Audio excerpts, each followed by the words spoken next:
Untuk Bang Zuma ya, Anda malam hari ini cukup lembut ya dengan saya ya. Sahabat-sahabat dimanapun berada, saya Zulkifli Abbas mengharapkan sahabat-sahabat semua untuk kemudian mensubscribe, like dan juga men-share channel kita ini. Salam Tauhid, salam Ya, satu Tuhan. ayat 13 dan 14, terkutuklah orang yang tergantung di kayu salib ya. Dan betul ya, jangan sampai semalam-malaman, tapi dia harus diturunkan dari situ. Jadi begini, sebelum Yesus itu disalib, sebenarnya Nabi Yesaya sudah memberitahu itu. Artinya salah satu nabi dalam perjanjian lama yang bernama Yesaya ya, dia sudah memberitahukan kepada Allah sudah memberitahukan kepada Nabi Yesaya supaya Nabi Yesaya itu memberitahukannya kepada orang Israel tentang Yesus ini ya. Coba saya bacakan dari Alkitab saya sebentar. Ini adalah 700 tahun sebelum penyaliban Yesus, diperkirakan oleh para ahli yang menghitung waktu ya, yang menghitung timelinenya, bahwa itu sekitar 700 tahun sebelumnya. Perhatikan dengan baik, saya bacakan Yesaya pasal 53 ya, dari ayat yang berapa ini, saya baca dulu sebentar ya. Itu judulnya hamba Tuhan yang menderita ya. Perhatikan dengan baik, saya bacakan. Sesungguhnya hambaku akan berhasil, ia akan ditinggikan dan disanjung dan dimuliakan. Saya lompat saja, perhatikan ya, ayat yang ketiga dari Yesaya 53 ayat 3, ayat 4 dan ayat yang kelima. Ia dihindari orang, seorang yang penuh kesengsaraan dan yang biasa menderita kesakitan. Ia sangat dihina sehingga orang menutup mukanya terhadap dia. Dan bagi kita pun dia tidak masuk hitungan, tetapi sesungguhnya penyakit kitalah yang ditanggungnya dan kesengsaraan kitalah yang dipikulnya. Padahal kita mengira dia kena tulah ya. Perhatikan, tulah itu ya sama artinya dengan kutuk tadi ya. Padahal kita mengira dia kena tulah, dipukul dan ditindas Allah. Ayat 5, tetapi dia tertikam oleh karena pemberontakan kita, dia diremukkan oleh karena kejahatan kita. Ganjaran yang mendatangkan keselamatan ya, keselamatan kekal sampai ke surga kekal ya, yang mendatangkan keselamatan bagi kita ditimpakan kepadanya, dan oleh bilur-bilurnya kita menjadi sembuh. Itulah nubuat dari Nabi Yesaya 700 kemudian itu tergenapi di dalam diri Yesus Kristus. Oke, itu yang saya jawab. Jadi sehingga kenapa kami tetap percaya Yesus walaupun dia telah dikatakan rela menjadi kutuk, atau mungkin lebih ekstrim lagi dikatakan dia terkutuk. Ya, karena orang yang berdosa itu dikutuk Allah. Jadi ketika dia melakukan misi penebusan, dia harus rela menggantikan manusia menjadi terkutuk di salib itu, sehingga setiap orang yang mau percaya kepadanya menerima pengampunan dosa. Oke, itu Bang Zuma jawabannya. Silakan Pak. Sudah lewat waktunya, nggak apa-apa. Oh, saya kelewatan ya, maaf ya. Nggak apa-apa, lanjut. Silakan Bang. Saya belum terlalu pandai ya untuk melihat waktu itu. Ya. Oke, terima kasih. Baik, jadi kalau kita mendengarkan dari penjelasan saudara kita Pak Pendeta ini ya, betul-betul Kristen itu memang polanya seperti itu. Hanya saja penyaliban ini itu adalah kutuk. Bagi orang Roma, penyaliban itu adalah hukuman bagi mereka yang melakukan permusuhan terhadap negara atau penjahat negara gitu ya. Sedangkan penyaliban bagi Bani Israel itu dilakukan untuk pelaku dosa. Jadi salib ini adalah hukuman bagi orang yang melakukan dosa yang sepadan dengan hukuman mati. Dan Paulus juga mengatakan bahwa sebab ada tertulis, terkutuklah dia yang digantung di atas tiang salib. Berarti yang tertulis ini larinya ke Ulangan. Nah, di Ulangan yang terkutuk di situ benar-benar dikutuk oleh Elohim. Yang terkutuk di situ benar-benar adalah pelaku. Kemudian dosa yang mana dosa yang dilakukan itu sepadan dengan hukuman mati. Nah, sehingga untuk membenarkan keadaan ini orang Kristen harus kemudian mengutip kitab Yesaya 53, Yesaya 7 dan seterusnya untuk memberikan legalitas terhadap penyaliban. Namun meskipun demikian, 100 data atau 1000 data dalam kitabnya orang Yahudi itu cuma tinggal dicocok-cocokkan saja. Tetapi polanya tidak seperti itu. Kenapa? Karena yang mengadakan penyaliban itu bukan orang Kristen. Yang mengadakan penyaliban terhadap oknum itu adalah orang Yahudi.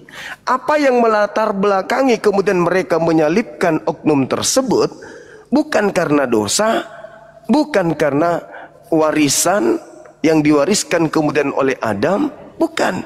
Tapi mereka menyalibkan Yesus karena mereka iri dan cemburu kepada Yesus. Iri, bukan karena dosa waris, bukan karena ingin menyelamatkan orang banyak, bukan.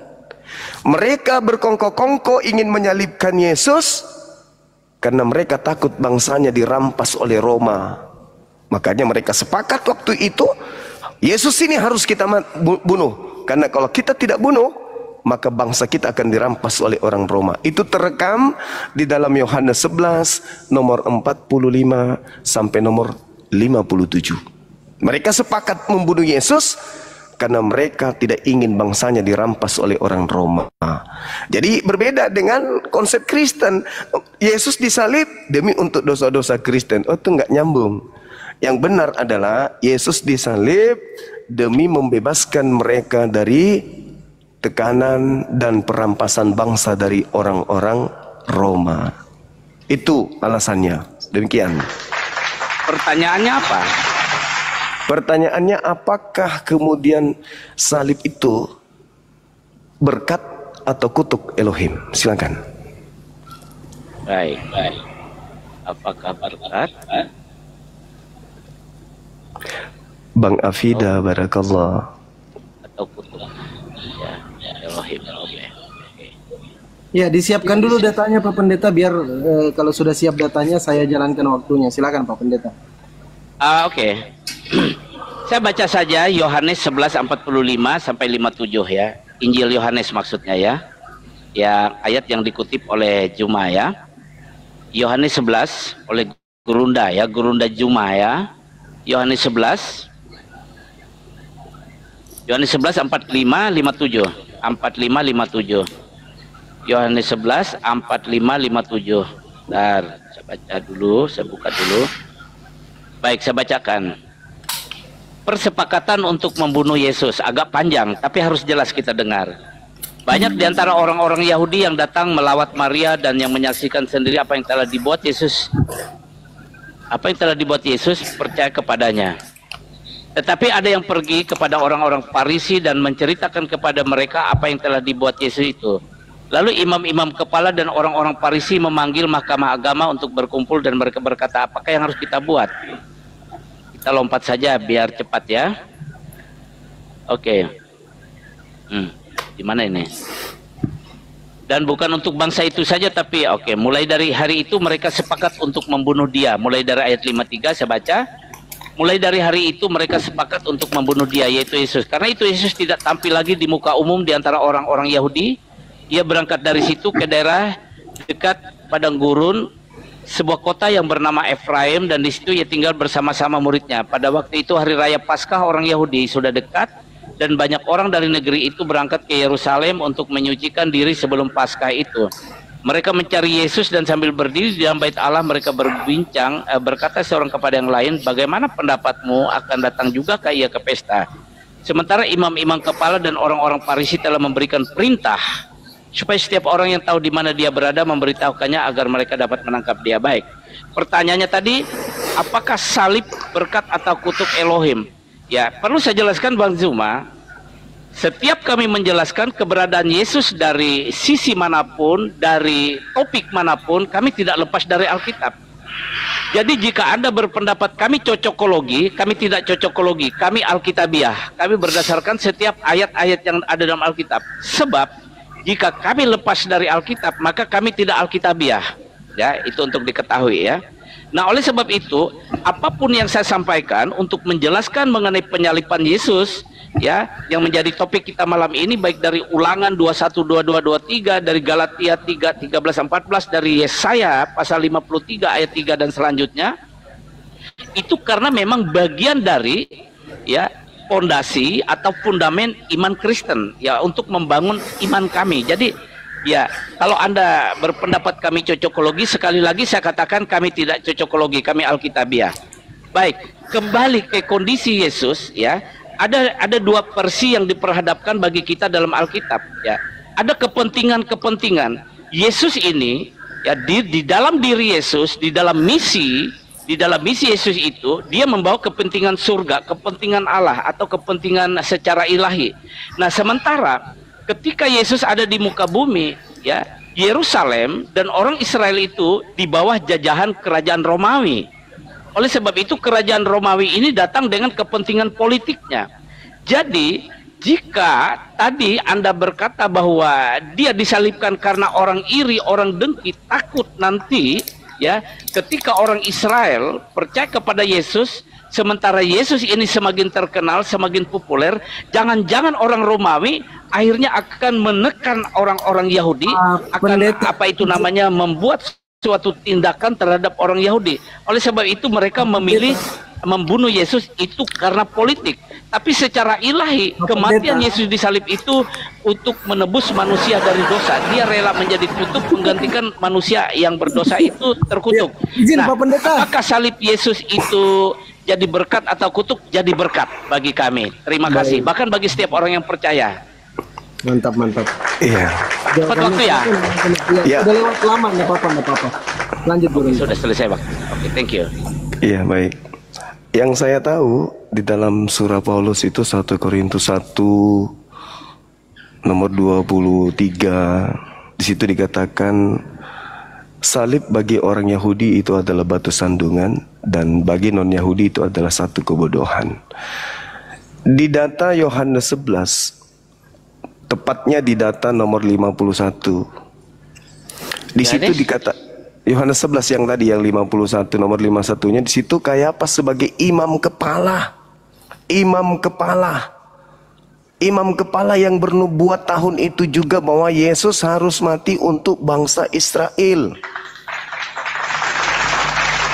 Sedangkan Pak Pendeta menunjukkan kemudian keinginan matinya Yesus itu untuk dosa-dosa keselamatan Kristen. Tidak ada nyambung-nyambungnya di situ.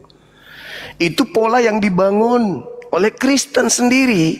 Sedangkan kejadian perkara di TKP, orang-orang yang terlibat terhadap pembunuhan ini sedikit pun tidak ada yang berhubungan dengan keselamatan dari dosa dan seterusnya. Itu nggak ada. Mereka hanya takut bangsa mereka dirampas. Jadi orang Kristen ini, mau dia apa, pendeta kah, mau dia pastor kah, atau apapun titelnya, mereka ini bukan ahli kitab. Yang ahli kitab itu adalah Bani Israel, Bani Yehuda. Mereka yang mengerti tentang kitab Yesaya, mereka yang mengerti tentang kitab Daniel, mereka yang mengerti kemudian kitab Yeremia dan seterusnya. Sebagai ahli, di situ ada ahli kitab, di situ ada orang Farisi, di situ ada imam kepala, di situ ada mahkamah agama, sidang mereka. Apa yang harus kita lakukan terhadap Yesus? Andai saja nubuat itu ada. Oh, ini kan sudah dinubuatkan di dalam kitab kita bahwa Mesias memang harus mati. Maka kita harus panggil Yesus. Bagaimana saudara Yesus? Ini mau digenapi ini. Apa yang kau firmankan ini sudah mau digenapi. Oh ya udah, silakan. Siapa yang menjadi eksekutor bla bla dan seterusnya. Tapi faktanya nomor 57:3 dikatakan, mulai hari itu mereka sepakat membunuh Yesus. Apa yang dikatakan 54-nya? Saat itu juga Yesus tidak lagi menampilkan diri di tengah-tengah orang Yahudi, melainkan dia pergi ke sebuah gurun, ke padang gurun bernama Efraim. Di sanalah dia tinggal bersama dengan muridnya, menghindari agar tidak ditangkap. Jadi nubuatan itu cuma bentukan gereja mula-mula supaya dosa-dosa mereka ini itu berasa diampuni dengan Yesus menjadi korban. Padahal penyaliban itu adalah kutuk Elohim. Penyaliban itu adalah kutuk, bukan berkat. Namanya kutuk, ia mendatangkan kutuk, bukan mendatangkan berkat. Namanya Waktu habis. berkat mendatangkan berkat, bukan mendatangkan kutuk. Jadi saya minta dalil ke Pak Pendeta, tolong di mana salib itu disebut berkat, silakan. Haleluya, musik dulu. Santai saja ya, santai saja. Haleluya. Kalau masuk di sini joget-joget, pakai joget-joget di sini. Silakan Pak Pendeta. Pas Pak Pendeta mulai ngomong saya langsung kasih timer lah. Silakan Pak Pendeta. Ya santai dulu. Oh iya, tenang. Kalau dengan Pelan-pelan si Pak Pendeta. kalau dengan si Nandar, si Loading mereka ikut joget ya. Jadi Ambil air luar putih biasa. dulu Pak Pendeta. Air putih dulu Pak Pendeta. Ya boleh. Minum dulu.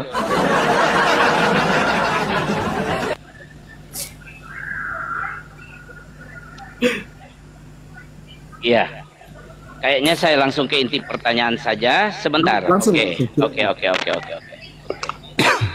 Cari ayat dulu.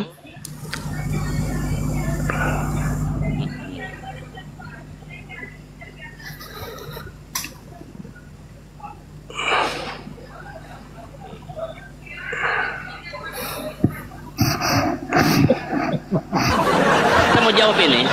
Iya, silakan Pak Pendeta. Apakah salib itu menjadi kutuk oleh Elohim atau salib itu menjadi berkat? Oke, Bang Juma, ya Gurunda Juma tetap berkeputusan menyatakan bahwa salib itu menjadi kutuk. Tapi firman Allah di dalam kitab suci Alkitab, dan kami imani, kami percaya salib itu menjadi berkat. Dalil yang diminta maka saya tampilkan. Kolose 1 ayat 20, ya boleh dibaca ya. Kolose 1 ayat 20. Dan oleh dialah, ya, dan oleh Yesuslah, ya, saya terjemahkan langsung begitu, perhatikan, ya. Dan oleh dialah ia memperdamaikan segala sesuatu dengan dirinya, baik yang ada di bumi maupun yang ada di surga, sesudah ia mengadakan pendamaian oleh darah salib Kristus, ya. Dan perhatikan di Efesus 2 ayat 16, dan untuk memperdamaikan keduanya, yaitu Allah dan manusia, ya, di mana manusia menjadi seteru Allah karena berbuat dosa. Jadi untuk memperdamaikan itu di dalam satu tubuh dengan Allah oleh salib, dengan melenyapkan perseteruan pada salib itu. Jadi sudah jelas salib itu menjadi berkat di dalam iman Kristen, ya.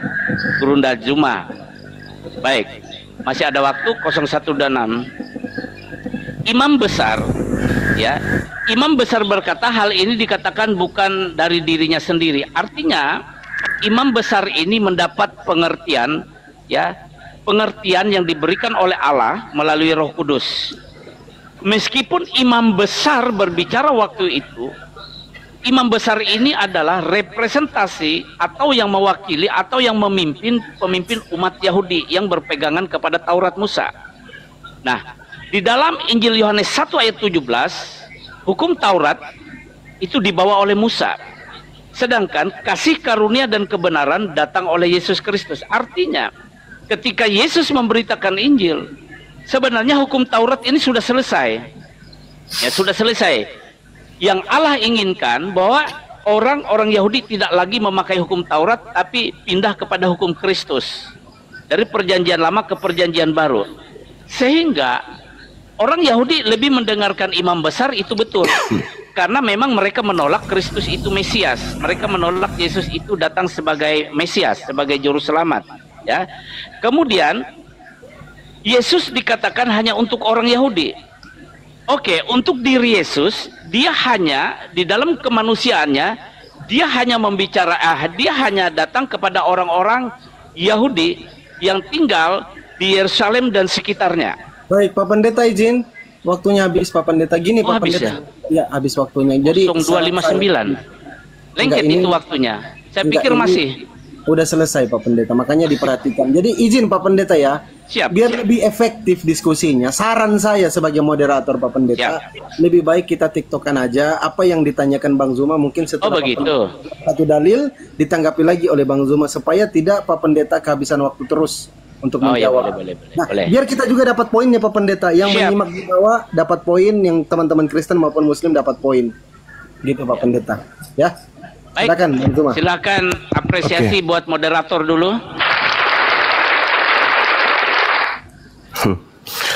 Iya, jadi pertanyaan saya, apakah bagi Elohim salib itu adalah kutukan atau bagi Elohim salib itu adalah berkat?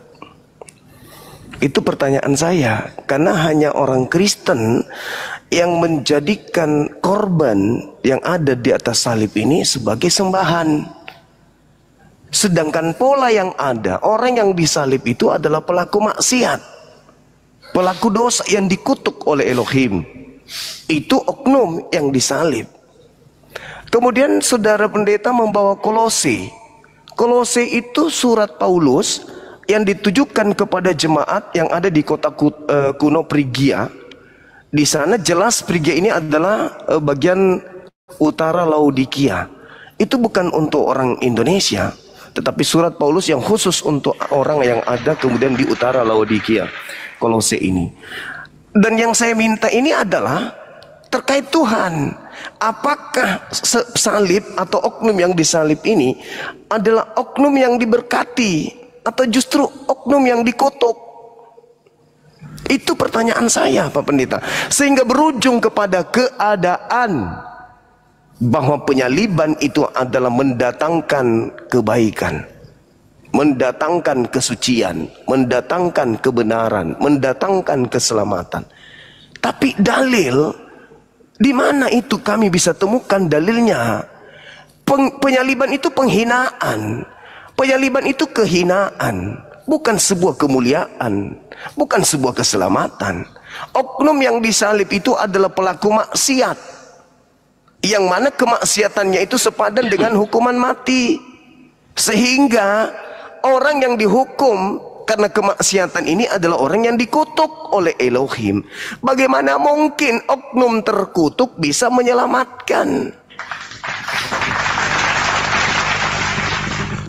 Sehingga saya berani mengatakan bahwa yang disalib itu bukan Yesus. Yang disalib itu adalah orang terkutuk. Tidak ada dosa Yesus yang menyebabkan dia dikutuk. Tak ada. Dosa apa yang Yesus lakukan sampai dia dikutuk oleh Elohim? Nggak ada. Sedangkan yang dikutuk ini adalah pelaku maksiat. Di dalam kitabnya orang Yahudi diterangkan, Amsal 20 Ulangan 27 nomor 25. Terkutuklah dia yang makan suap. Nah, yang makan suap itu Yudas, bukan Yesus. Maka yang memenuhi syarat untuk disalibkan Yudas, bukan Yesus. Karena orang yang disalib ini pertama harus melakukan dosa dulu, di mana dosa ini sepadan dengan hukuman mati. Yang kedua, orang yang disalib ini adalah orang yang dikutuk oleh Elohim. Yesus tidak melakukan dosa. Kedua, Yesus tidak dikutuk Elohim. Berarti bukan dia. Nah, Yudas melakukan dosa, makan suap. Yudas dikutuk oleh Tuhan, makan suap. Karena yang makan suap itu yang dikutuk. Maka yang betul, yang disalib ini adalah Yudas.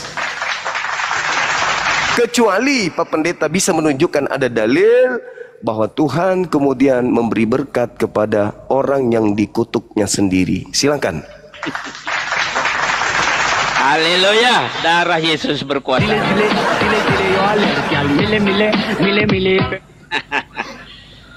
Grunda Zuma ya. Jadi apa yang Anda sampaikan itu bagi saya seorang yang membaca Alkitab selama 30 tahun dan sudah diurapi oleh Roh Kudus, Anda tidak alkitabiah dalam hal ini ya. Penjelasan Anda tidak alkitabiah dan itu bagi iman Kristen sangat berbahaya. Sebab itu saya harus menjelaskan, selalu menjelaskan kebenaran firman Tuhan dalam Alkitab ini ya. Ya, memang benar yang Anda katakan bahwa Yesus tidak berdosa. Kenapa dia disalib? Lalu Anda lebih bersepakat Yudas lah yang disalib itu. Ya, saya tidak tahu Anda sepakat dengan siapa. Di dalam Alkitab dicatat bahwa Yudas itu gantung diri, dia menyesali, ya, tapi dia tidak bertobat. Uang 30 keping uang perak harga dia menjual Yesus, dia lemparkan ke bait Allah. Dan dia pergi dan dia gantung diri, ya, dia tidak bertobat. Ya, memang seharusnya dia harus disalib, ya. Seharusnya dia disalib. Tetapi lihatlah, karena politik, imam-imam besar itu berpihak kepada Yudas. Justru yang menyogok itu adalah para imam-imam besar itu. Imam besar dan imam-imam itu yang menyogok Yudas. Nah, lalu Yesus ini disalib. Bukan karena dia berdosa, tetapi misi yang dia bawa, ya, firman yang menjadi manusia itu, dia sesuai dengan di dalam Yesaya 53 tadi, dialah yang menggantikan setiap orang yang terkutuk itu, yang digantung di kayu salib itu, dialah yang menggantikannya, ya. Sehingga setiap orang yang percaya kepadanya itu beroleh keselamatan. Jadi sederhana sekali, ya. Sederhana sekali yang diberitakan oleh Injil, ya. Nah, kemudian apakah Yesus ini hanya untuk orang Yahudi? Saya ulangi. Betul, ya, ketika Yesus ada di muka bumi, dia hanya untuk orang Yahudi. Tetapi kemudian dia memberi amanat di dalam Matius 28 ayat 19 supaya murid-muridnya pergi ke segala bangsa memberitakan Injil, dan bagi yang percaya itu supaya dibaptis, ya. Nah, oleh sebab itu Injil juga untuk orang Indonesia, ya, Gurunda Juma, ya, untuk orang Indonesia. Untuk setiap suku, kaum, dan bangsa dan bahasa, ya. Jadi tidak ada lagi, ya, batasan untuk setiap orang. Oke, lalu kemudian Anda berkata bahwa, ya, orang Yahudi ini ahli Taurat, ahli kitab Yahudi. Itu betul. Tapi ahli kitab Yahudi, mereka itu adalah orang-orang perjanjian lama, orang-orang yang hanya mempelajari kitab-kitab Yahudi, mempelajari hukum Taurat. Dan mereka ini orang-orang yang melupakan di mana bahwa nabi-nabi telah bernubuat tentang kedatangan Mesias. Sehingga ketika Yesus datang, dia mengajarkan Injil dan dia memuridkan sampai sekarang. Sehingga ketika saya juga berbicara tentang firman Allah ini, tentang firman Tuhan, tentang Injil ini, saya sah di hadapan Tuhan. Apa yang membuat saya legal, membuat saya sah? Ya, kalau Anda mencari legalitas orang yang memberitakan firman, saya kasih di dalam Kisah Para Rasul 1 ayat 8. Perhatikan, saya kasih baca. Inilah legalitasnya. Kisah Para Rasul 1 ayat 8. Yesus berfirman, tetapi kamu akan menerima kuasa kalau Roh Kudus turun ke atas kamu, dan kamu akan menjadi saksiku di Yerusalem dan di seluruh Yudea dan Samaria dan sampai ke ujung bumi. Apa itu menjadi saksi Kristus? Salah satunya berbicara tentang Yesus, tentang Injil keselamatan yang dibawa oleh Yesus Kristus. Jadi legalitas di zaman Tuhan Yesus, ya, maksudnya di zaman kasih karunia ini, legalitasnya kalau orang itu sudah dipenuhi Roh Kudus atau dibaptis Roh Kudus, bukan baptis air loh. Nah, ini legalitasnya, Gurunda Zuma, ya. Legalitas saya memberitakan Injil itu adalah Kisah Para Rasul 1 ayat 8, dan saya mengalaminya. Saya mengalaminya. Oke, terima kasih. Ya, pertanyaan saya, apakah Elohim, ya, terkait salib ini adalah kutukan atau berkat? Ini sesi yang ketiga, tapi belum terjawab. Kemudian saudara pendeta mencoba untuk melarikan tema terkait yang disalib itu adalah Yudas. Mungkin mengutip dari Matius 27 nomor 5 dan sampai nomor 8 kali, ya. Tapi ada satu hal yang perlu Pak Pendeta pelajari lebih dalam lagi. Sebuah informasi kalau kontradiksi itu sudah meragukan. Matius 27 nomor 5 ini, di situ diceritakan Yudas melemparkan uang lalu gantung diri. Duitnya dipungut oleh para imam. Imamnya kemudian yang membeli tanah. Itu yang terjadi di Matius 27. Sedangkan kalau kita melihat di dalam Kisah Para Rasul, Kisah Para Rasul 1 nomor 18-19, yang terjadi di sana adalah Yudas bunuh diri dulu. sorry, Yudasnya ini yang beli, Yudas ini yang membeli tanah dulu, lalu bunuh diri. Jadi yang membeli tanah adalah Yudas. Setelah Yudas beli tanah, dia bunuh diri. Sedangkan kalau kita lihat dalam Matius 27, Yudas tidak beli tanah. Yudas melemparkan uang, lalu dia bunuh diri, duitnya dipungut. Yang membeli tanah adalah imam-imam. Di Kisah Para Rasul 1, 18-19, Yudas sendiri yang beli tanah. Di Matius 27 nomor 5, imam yang beli tanah. Di Matius 27 nomor 5 sampai nomor 8, Yudas bunuh diri, imam beli tanah.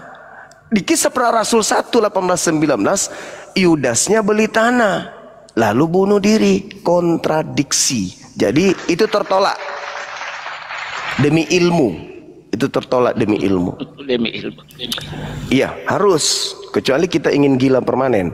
Jadi kembali kepada tema, apakah salib ini hukuman bagi orang yang diberkati, hukuman bagi orang yang dikasihi, hukuman bagi orang yang disayangi? Inilah anakku yang kukasihi, kemuliaan yang engkau berikan kepadaku sebelum dunia ada.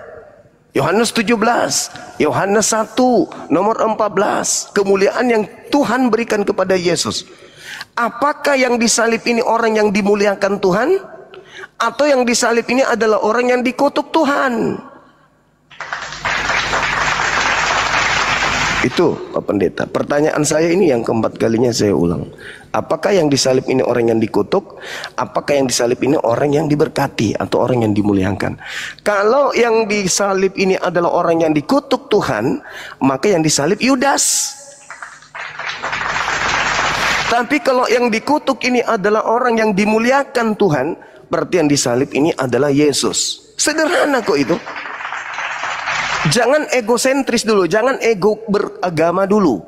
Jauhkan dulu ego kekristenan. Kristen itu sudah satu paket.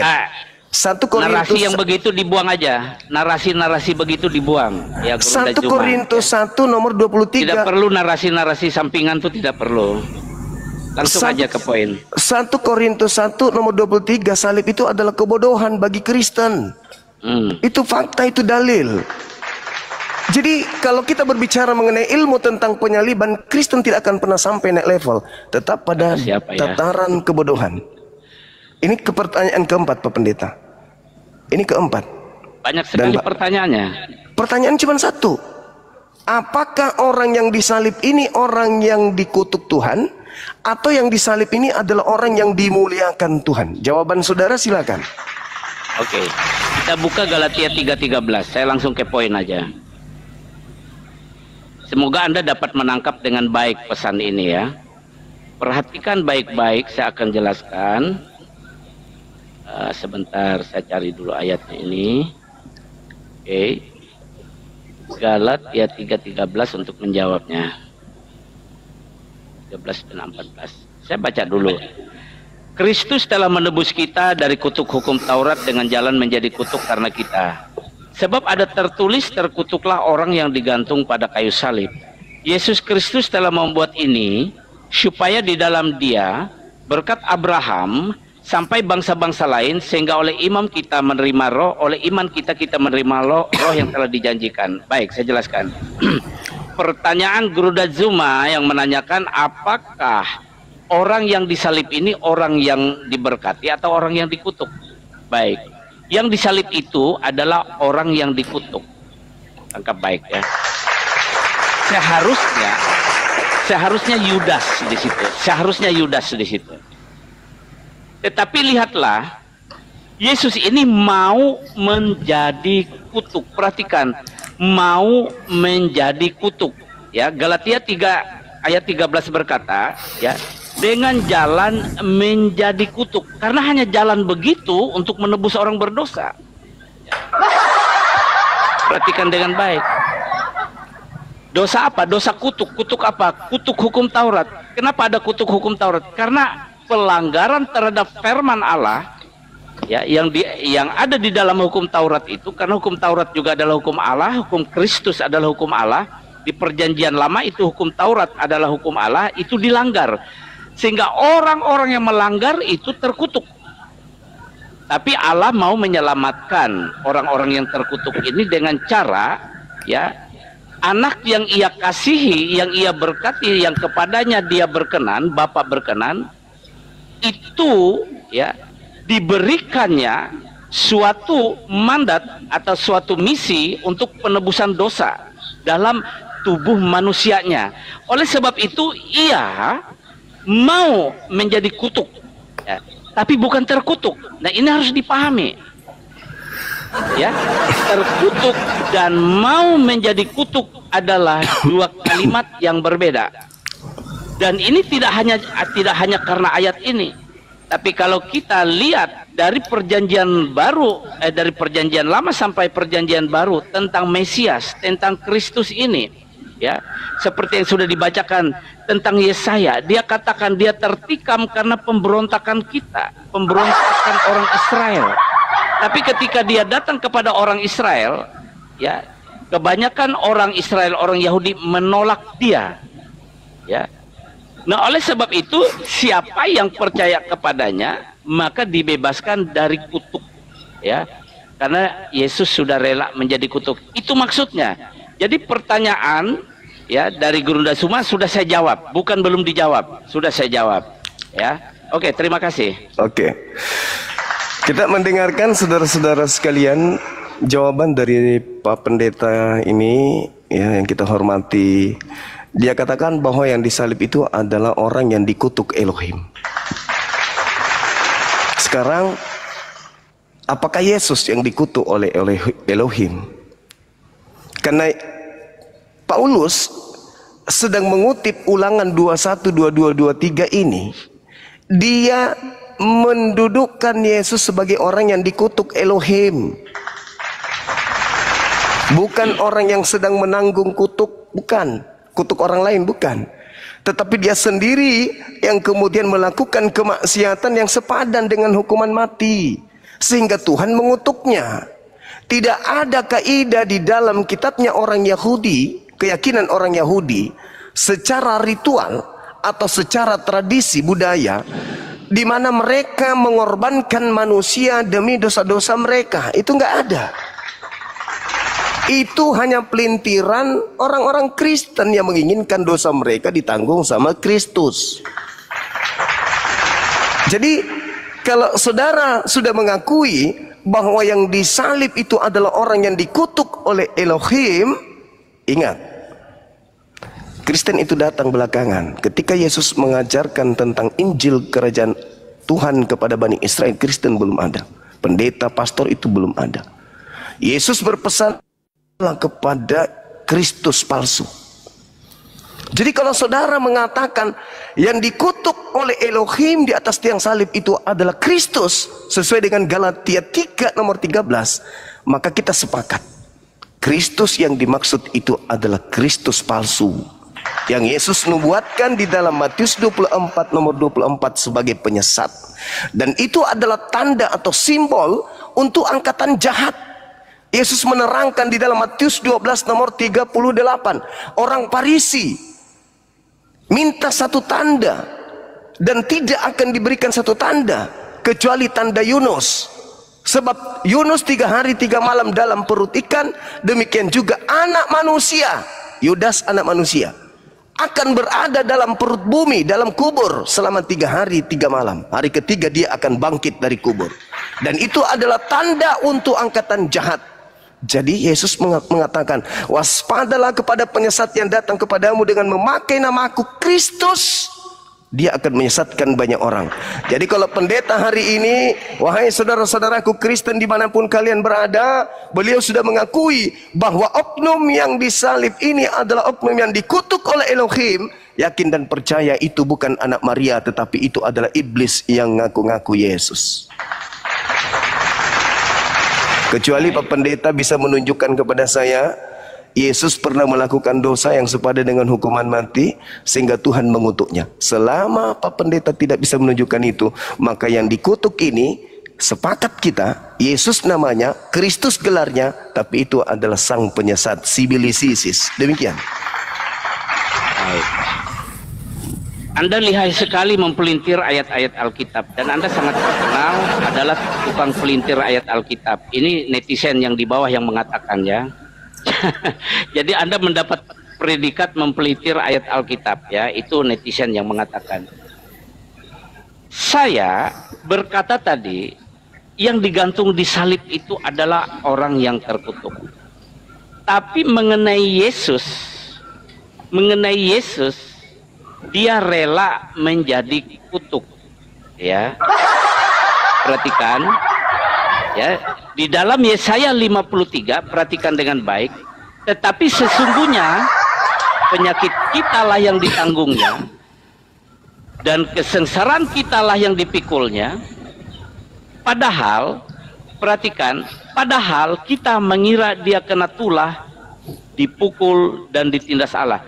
Jadi malam hari ini saya melihat Gurunda Zuma dengan penjelasannya termasuk orang-orang yang mengira-ngira bahwa Yesus ini adalah orang yang terkutuk. Itu adalah perkiraan, ya. Dan banyak narasi Anda itu tidak alkitabiah, ya. Tapi saya maklumi karena Anda bukan imannya berdasarkan Alkitab. Saya maklumi, ya, tidak mengapa. Tetapi saya tidak akan bergeser juga dari penjelasan, ya, kepada teman-teman semuanya termasuk kepada Gurunda Zuma bahwa perkiraan banyak orang sampai sekarang bahwa Yesus ini ditindas dan dikutuk oleh Allah, ya. Lalu mengatakan yang disalib itu Yudas, ya. Tetapi perhatikan, Yudas tidak bangkit-bangkit, ya kan? Tapi Yesus ini bangkit. Di sini perbedaannya, ya. Disinilah perbedaannya bahwa orang yang benar-benar dikutuk dan yang tidak dikutuk. Kalau orang benar-benar dikutuk, ia tidak bangkit, tentu dia tidak akan masuk ke surga. Ini Yesus bangkit dan dia dikatakan, ditulis dalam Kisah Para Rasul di hadapan saksi-saksi dia naik ke surga. Jadi jelas sekali Alkitab ini benar-benar memberi penjelasan yang benar sesuai dengan kebenaran Allah, bukan kebenaran manusia, ya. Nah, oleh sebab itu seluruh penjelasan mengenai penyaliban Yesus yang ada dalam Alkitab itu benar adanya, ya. Yang disalib itu tidak diserupakan, itu Yesus sendiri. Tujuannya untuk pengampunan dosa. Sebab itu Yesus berkata, tidak ada seorang pun datang kepada Bapa kalau tidak melalui aku. Karena dialah yang disalib, karena dialah yang rela menjadi kutuk dan menanggung segala dosa itu. Oke, itu terima kasih. Haleluya. Kita musik dulu ya. Oke.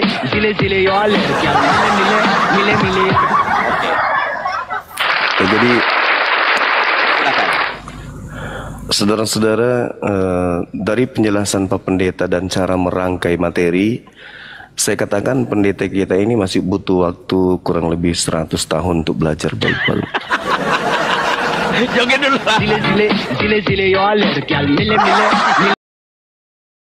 Tahunnya. Iya. Pertama, ada dua kesalahan fatal yang dilakukan. Yang pertama mengutip Yesaya 53. Dinding pertama yang harus dilalui ketika mengutip kitab Yesaya diperuntukkan untuk Yesus adalah Yesaya 1 nomor 1. Ini adalah penglihatan yang Tuhan berikan kepada Yesaya bin Amos tentang Yehuda, tentang Yerusalem pada masa Uzia, Yotam dan Hezekia. Jadi Yesaya itu, kitab Yesaya khususnya, itu untuk menceritakan raja-raja Yehuda terkait dengan Yehuda dan Yerusalem pada masa Hezekia, kemudian Yotam, Ahaz dan Uzia. Nggak ada zaman Yesus di situ. Bukan zaman Yesus Yesaya itu tembok pertama yang harus kemudian pendeta lalui untuk mengajar jemaat hal-hal yang keliru.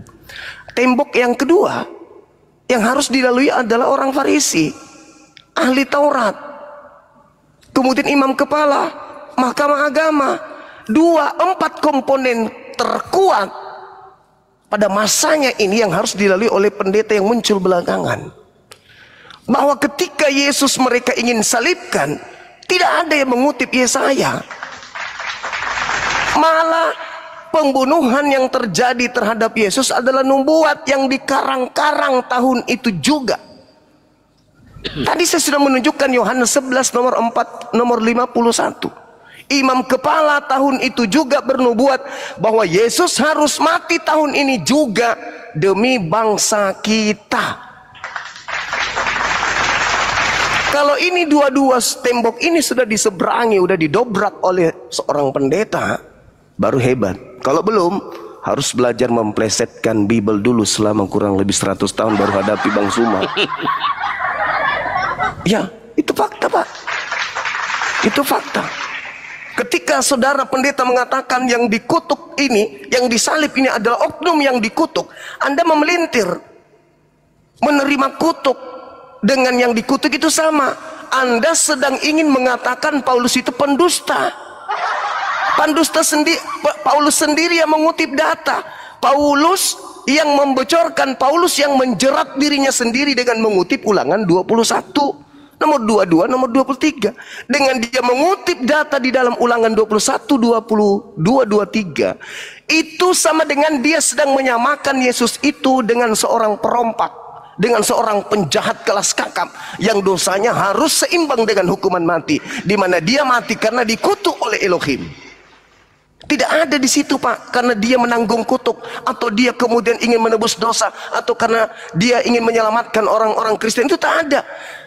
Ulangan 21 nomor 22 nomor 23 itu bercerita tentang pelaku dosa yang sepadan dengan hukuman mati sehingga ia dihukum mati karena dia dikutuk oleh Elohim.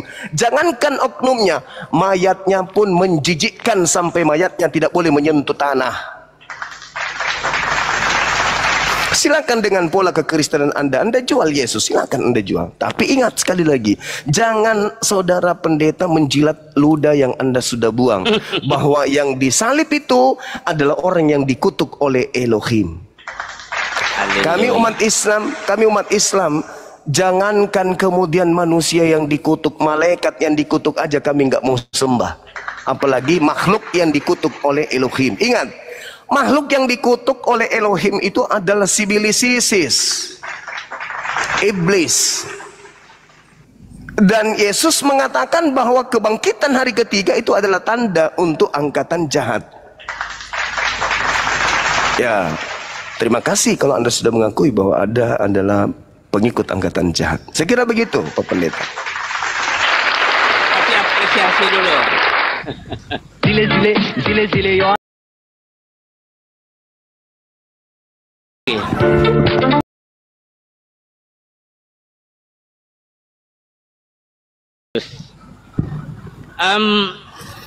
Begini, Gurunda Zuma ya, saya ini tidak enak mengatakannya, tapi harus saya katakan ya. Anda sangat dihormati di komunitas Anda ya, jadi saya juga harus apresiasi kepada Anda dalam artian tidak mungkin saya mengucapkan kata-kata yang tidak bagus terhadap Anda. Meskipun Anda termasuk sangat tajam ya, menusuk ke saya ya. Anda berkata saya harus belajar 100 tahun lagi. Betul itu. Ya. Tapi menurut saya, Andalah yang harus belajar 100 tahun lagi. Ya. Kalau begitu, Pak Pendeta tolong tunjukkan kepada saya kitab Yesaya di pembukaan penglihatan kepada Yesaya bin Amos ini. Baik. Bercerita tentang Yesus. Di mana itu diceritakan? Baik. Karena di situ sudah disebutkan nama. Baik. Ada nama di situ ya. Disebut. Baik. Usia, Yotam, kemudian Hezekia, kemudian Ahaz. Nama Yesusnya di mana terselip, Pak? Silakan. Perhatikan dengan baik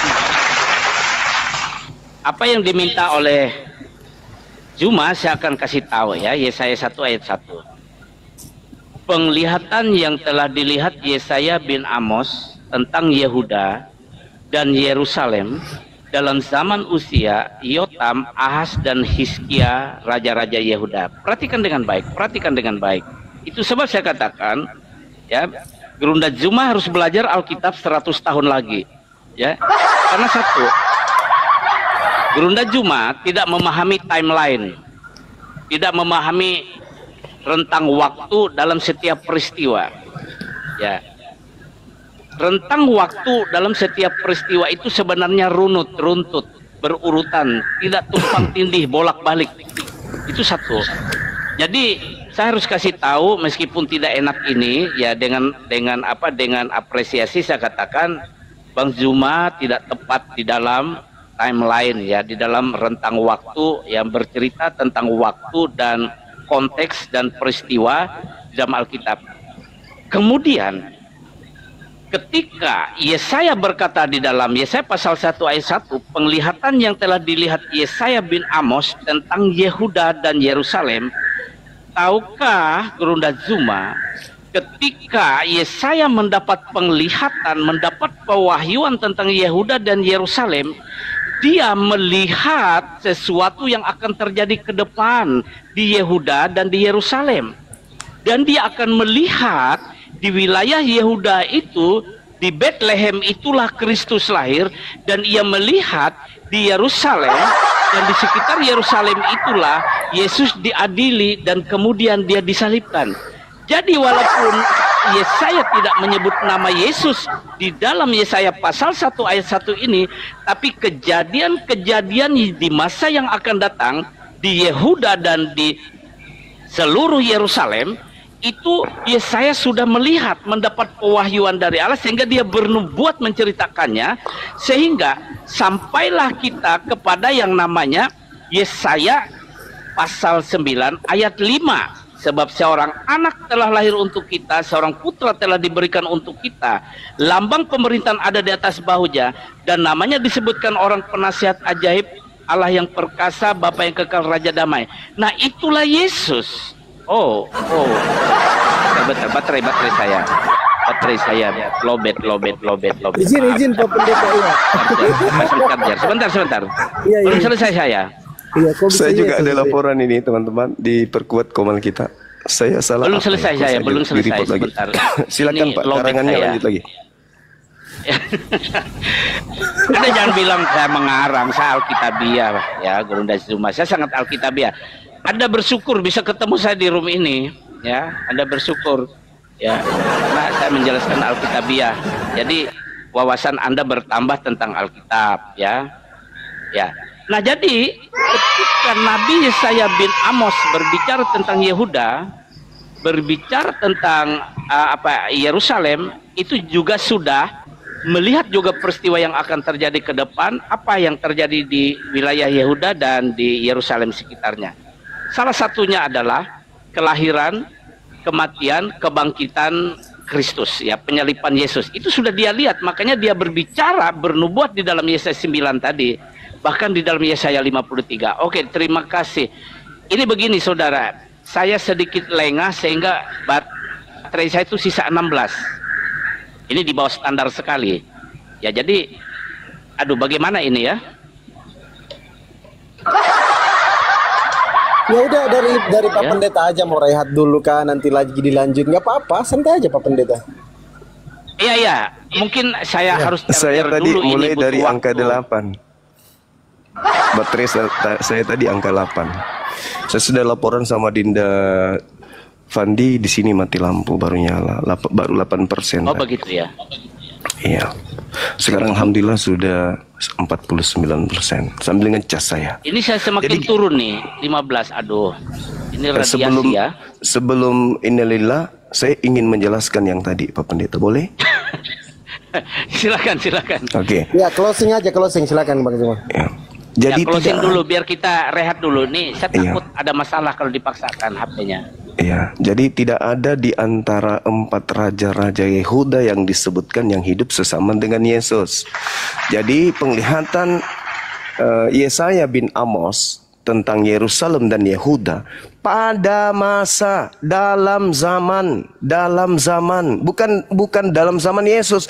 Penglihatan ini adalah penglihatan tentang Yerusalem dan Yehuda pada zaman Uzia, pada zaman Yotam, pada zaman Ahaz, pada zaman Hezekia.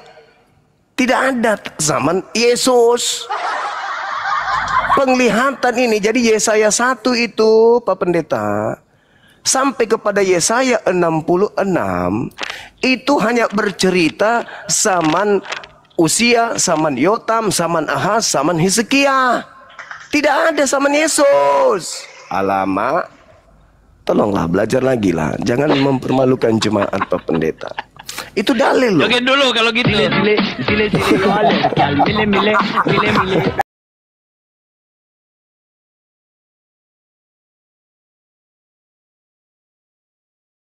Alkitabiah tapi tidak Alkitabiah. Karena di situ dijelaskan penglihatan Yesaya bin Amos terkait dengan tentang Yehuda Yerusalem pada zaman Hezekia, pada zaman Usia, Yotam, Ahaz. Tidak ada zaman Yesus. Jangankan Yesus, zaman Yohanes Pembaptis saja tidak. Zaman siapa? Tidak diceritakan di situ, nggak ada. Jadi jangan mengada-adakan sesuatu yang tidak pas. Jadi dua kesalahan yang dilakukan oleh pendeta. Yang pertama tadi terkait dengan yang disalib itu adalah yang dikutuk Elohim. Yang kedua, Yesaya 53 diambil oleh Pak Pendeta, di mana itu bercerita tentang salah satu dari raja-raja Yehuda yang disebutkan dalam Yesaya 1 nomor 1. Saya kira begitu. Pada kesimpulannya bahwa salib itu adalah kutuk. Jadi orang yang menerima salib sebagai simbol agama, berarti dia menjadikan kutuk sebagai simbol agamanya. Demikian. Oke. Izin mungkin kita akhiri dulu karena Pak Pendeta juga handphonenya itu sudah lobet kali ya. Ya itu Pendeta. tinggal 11 lagi, turun terus. Enggak apa-apa Pak Pendeta, turun aja nggak apa-apa. Ditekan. Bang Zuma, kapan kita lanjutkan lagi, Bang Zuma? Nanti komunikasi sama saya Pak Pendeta. Iya. Tenang aja. Siap. Oke, maaf Silakan. tidak dapat ya Siap, menjawab siap. dulu ya Siap, Gurunda siap. Zuma ya, karena baterai saya nurun terus nih. Iya, nggak apa-apa. Oke, Nanti sampai jebol ketemu lagi. baterainya. Iya, Ya, makasih Pak Pendeta. Pak Pendeta. Thank you ya Gurunda selalu. Zuma, thank you Fandi Makasih. Ahmad, thank you. Sampai Siap. ketemu lagi ya. Makasih, Ya, Bang. selamat malam. Malam. Ya, silakan kalau mau turun saya mau doa sebentar dan saya akan tutup Oh, iya. ini. Iya. Tinggal 10 lagi, aduh. Gimana Pak Pandi? Pendeta turun tekan host itu Pak Pendeta sebelah paling kiri bawah ada host tuh. Udah muncul. Nah, ada tanda Belum. panah itu kayak segitiga itu tanda panahnya. Coba ditekan itu. Itu keluar sendiri. Oke. Sebelah kanan atas. Coba. Sudah? Coba dari host dulu, tekan hostnya Ya paling sudah. kiri bawah. Ini yang muncul pengaturan. Bukan yang sebelah kiri Pak Pendeta, host paling kiri bawah. Host. Iya, paling kiri bawah. Host. tekan paling Oke, kiri host bawah. sudah. Udah muncul. Ada yang sebelah kanan atas tuh, paling kanan atas itu bukan titik 3 dia kayak tanda panah. Oke, Itu keluar. sudah. Oh, putuskan lab. Oke. Ya, betul Pak Pendeta. Sorry, saya belum ingatkan. Hei, saya lupa ingatkan tadi yang terakhir. Tolong belajar 100 tahun dulu baru hadapi Bang Zuma. Lupa saya. Astagfirullahaladzim. Dari tadi gak ketawa kan lo. Sakit sekali perutku. Enggak, takutnya besok muncul belum 100 tahun, ilmu masih minim. Masih prematur. Mau hadapi Bang Zuma prematur kali, belum bisa. Jauh kali kan, jauh kali. Jauh. Jauh. Aku Jauh. pikir ada ilmu Belum dikit. layak. Belum layak kan. Belum. Kanda Bang Zuma lanjut aja solo Bang Zuma, solo lagi. Bisa itu. Kasih aja temanya Dinda, kasih tema. Enggak, ini bukan di Komalku ini Kanda. Ini PKN ini. Nanti saya gitu. turun, saya tutup live, Bang Zuma lanjut. Teman-teman semua ke Bang Zuma ya. Ini akun Bang Zuma BZ Property, akun terakhir kayaknya, yang lain semua tewas. Teman-teman ke sana semua biar Bang Zuma solo aja, atau mau naikkan kawan-kawan muslim yang lain nggak apa-apa. Teman-teman ke sana semua ya, ke Bang Zuma ya. Dinda Jangan mau turun. tutup Kanda. Iya, saya mau turun. Nanti saya pakai akun Api Sultra kalau bisa naik ke Komal Bang Zuma. Nggak apa-apa. Oke, sip. Nah, ya udah Kanda ya. Assalamualaikum. Waalaikumsalam warahmatullahi wabarakatuh. Naik aja ke sini mau di kantor kalau bisa. Lupa juga aku suruh dia belajar moderator 100 tahun dulu. Baik sahabat-sahabat sekalian, jumpa lagi kita. Kan udah jumpa dari tadi. Kembali lagi ya kita solo pada malam hari ini. Tadi di tempat kita ini di gunung ya, masih mati lampu, PLN ada gangguan kali ya. Sampai ada beberapa pengunjung yang tadi datang. Tapi memang mereka nggak rencana nginap. Tiba-tiba Dinda Fandi kayak antusias sekali. Ya, ini ada Pak Pendeta, tolong please bantu saya.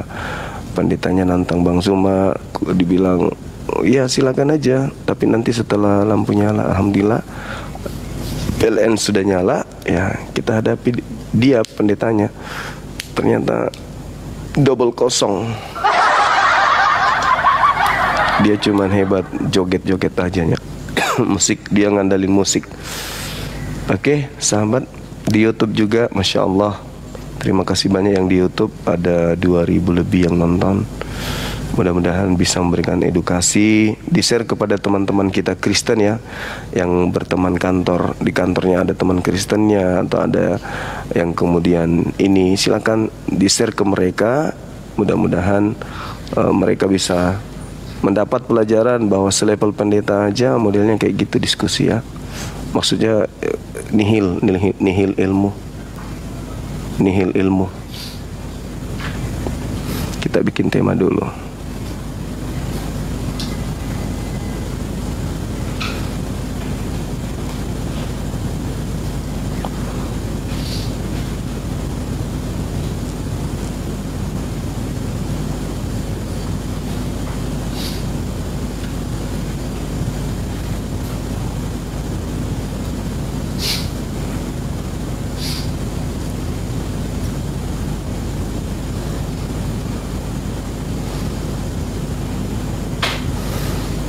Oke.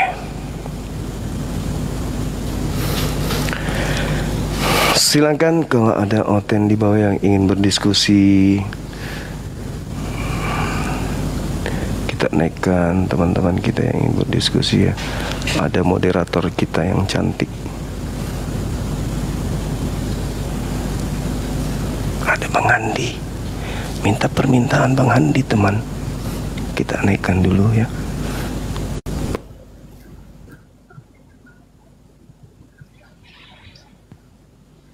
Hore. Hore. Hore. Assalamualaikum warahmatullahi wabarakatuh. Waalaikumsalam warahmatullahi wabarakatuh. Bang Handi. Tadi pendeta itu berapa liter darah dia minum ya? Iya. Darah ayam. Dikit-dikit kayaknya darah, kan. dikit-dikit darah. Dikit-dikit kutuk. Kutuk darah musik, kutuk darah musik joget. Itu dia. Tadi sama Bang Adinda Pandi tadi yang ngajak ke kupikir di Komalnya. Oh, beliau juga ada Lutra di bawah. Gimana dong? Naikkan aja dulu Bang Handi Oten. Minta tolong kalau ada. Aku belum moderator, enggak. Oh, enggak moderator ya. Ya. Coba dulu Bang Handi. Ya. Dulu ini pendeta pernah dihajar oleh Baujong. Itu di belakangmu foto itu siapa? Katanya Yesus. Kata si Baujong. Itu. Oh, iya ini yang dihajar sama Baujong ini. Oh, pantasan masih trauma kali ya. Iya. Dihajar sama Baujong. Mana ada foto Yesus kayak begitu di belakangmu gitu katanya. Oh, beliau ini. Akhirnya putus asa. Endingnya sekarang kerjanya minum darah. Oh, darah apa diminumnya? Ya darah yang disalib itu katanya. Kan tadi ngomong kayak gitu, dengan darah Yesus kan gitu. Darah Yesus. Mau diapain darah Yesus? Ya. Mateus, darah 1,5 ini. Ayo dong, coba ini. Sama Mateus, darah 1,5. Assalamualaikum. Darah 1,5. Saudara saya Matius Rahmat dari Sulawesi Tengah. Sulawesi Tengah ini. Ayo, Iya. daun cuma ini, baku masuk ini. Dah saya baku taman de Belandar dan dah dakbo ding baku taman. Torang cepat semua. Oh. Dan dah singa. Oh, Masya Tamat Allah. semua itu saat ini so masuk Islam sepamu Arab 2 bulan lebih. So lupa ada baku bicara dulu deh, lalu so dapat lupa. Waktu masih di Kristen, so lupa lalu. Oh, sekarang sudah mualaf abang ini. Dapat taman bahasa sahabat. Sudah mualaf abangku ini. Sudah. Dah tanya sama Daum Blender. Tanya sama Dia ngomong sendiri ini mah. Ya. Tanya. Ngomong sendiri dia. Oh, sudah mualaf beliau Bang Handi. Dah tanya sama Daum Blender. Siapa temannya itu? Dah Oh, maksudnya iya, aku Bang bicara Blender, saya. Bang Dalbo, Bang Dah siapa lagi ini, tadi? Tanya. Iya, iya, Daum siap, siap. Loading. Daum Loading kuat pakai kacamata. Oh, Melauding yang kecamata. Kacamata itu. Dah ini dah Uniripa. Uniripa baca cerita dan saya tadi malam. Dah Uniripa. Oh, gitu. Uniripa. Baca cerita begitu. Oh, iya, iya. Ini Pak sanang sekali baca cerita ini. Dah mau kasih tahu pada Blenderin baca cerita Daum Juman. Ini korban ini setelahnya cuma 3 orang loh. Iya Bang Juma ya. Setelahnya cuma Gimana? 3 orang. Iya, betul. Oke, Saudara Matius, nanti kita ngobrol-ngobrol lagi, Saudara, berbicara banyak hal. Ya, Kasih Daum Juma kasih tahu pada Blender. Blender ada baku dapat dan Matius baku. oh, siap, siap. Baik, baik. Bela saya baku ini. Apa? Assalamualaikum. Waalaikumsalam warahmatullahi wabarakatuh. Sorry teman-teman yang di YouTube, saya kurang monitor tadi, ternyata Terputus katanya. iya dari tadi katanya terputus. Sorry. Insya Allah kita nyambung lagi ya. Nyambung lagi aja. Ini udah nyambung kok, udah nyambung.